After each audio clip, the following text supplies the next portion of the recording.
Welcome to Get Your FRQ On. This question is question 6 from the 2002 AB exam.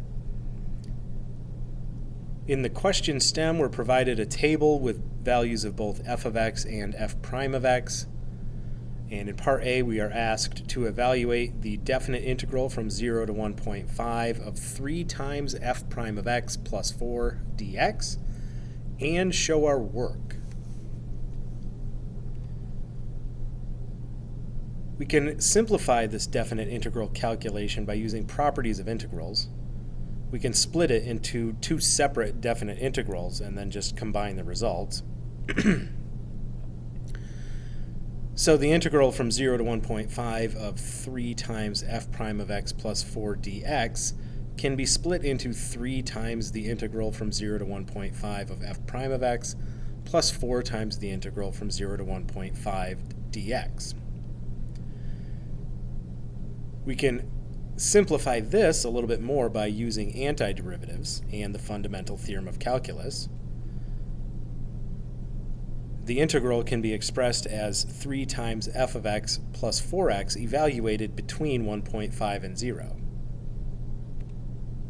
And if we do that calculation, we have 3 times f of 1.5 minus f of 0 plus 4 times 1.5 minus 0, which gets us 3 times 6 plus 6, which is just 24.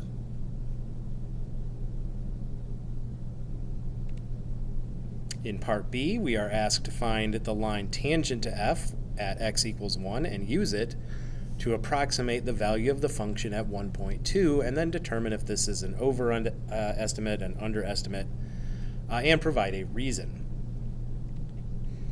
Right, from the question stem, we know that f of 1 is negative 4, f prime of 1 is 5. That is all in the table. So the equation of the line tangent to the graph of f at x equals 1 can be written in point-slope form as just y plus 4 equals 5 times x minus 1. To approximate the value of f of 1.2, we simply substitute in f of 1.2 for y and 1.2 in for x, and solve it for f of 1.2, and when we do that, we get f of 1.2 is approximately negative 3. We are also given in the question stem that f double prime of x is positive for all values of x between negative 1.5 and 1.5. It doesn't seem useful for part of this question, but it is useful here because f double prime is positive. We know that the graph of f should be concave up, right? And that will be at x equals 1 and everywhere near x equals 1 since f double prime is positive on that entire interval. Then from this, we can conclude that the tangent line to the graph of f of x will be below the graph of f of x at and around x equals 1, and therefore the approximated value of f of 1.2 would be an underestimate of the actual value of f of 1.2. Right, now there's no way to really know the exact value of 1.2 from the question stem, but we can approximate it, and based on the information, we can say that it should be an underestimate.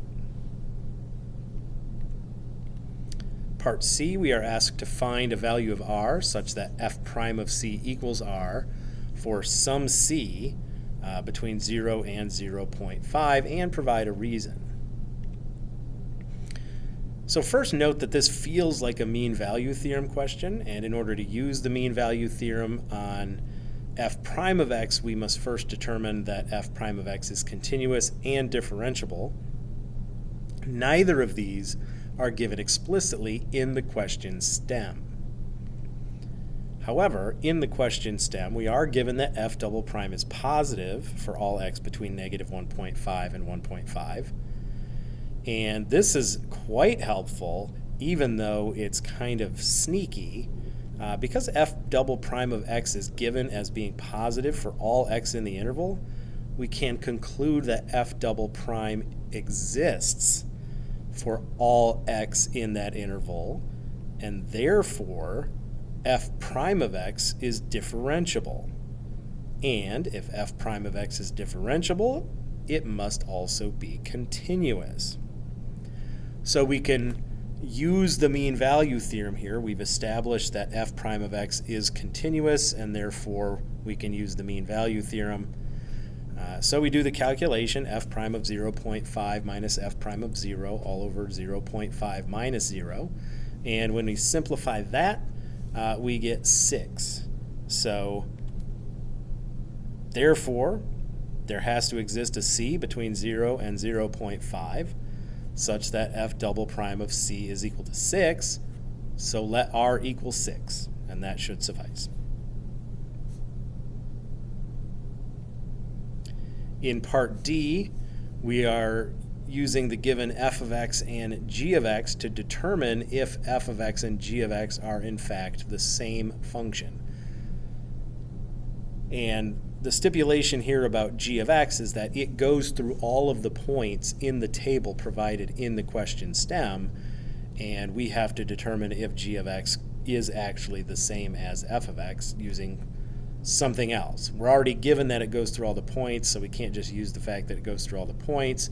We have to do something else to determine if they are in fact the same function. Since g of x is a piecewise function, I think it's really valuable to look at the behavior of the function at those breakpoints. So one half of g is for x less than 0, the other half is for x greater than or equal to 0. Or vice versa. In this case, the values of g prime will be most instructive because we have values of f prime in the table. We're given that the values of g of x are the same as the values of f of x that are in the table, but we can actually differentiate the function g to see if the derivative values also match up. If the derivative values don't match up with those of f, then f and g cannot be the same function, right? So g prime of x, when x is less than 0, is just 4x minus 1, and g prime of x when x is greater than or equal to 0 is 4x plus 1. Right? Well, if I take the limit as x approaches 0 from the left of g prime of x, I should get negative 1. And if I take the limit as x approaches 0 from the right of g of x, or g prime of x, we get positive 1, and those are not the same. Right? So g is not differentiable at x equals 0. Right? However, in the table, we're given a specific value for f prime of 0. So f prime of x does exist at x equals 0, but it does not exist at x equals 0 for g, or at least it's not the same on both sides. All right, so because the two limits don't agree for g prime of x, it cannot be the case that g prime of x is continuous at x equals 0. If it's not continuous at x equals 0, but f is, because remember, f is twice differentiable, therefore f is continuous, f and g cannot be the same function.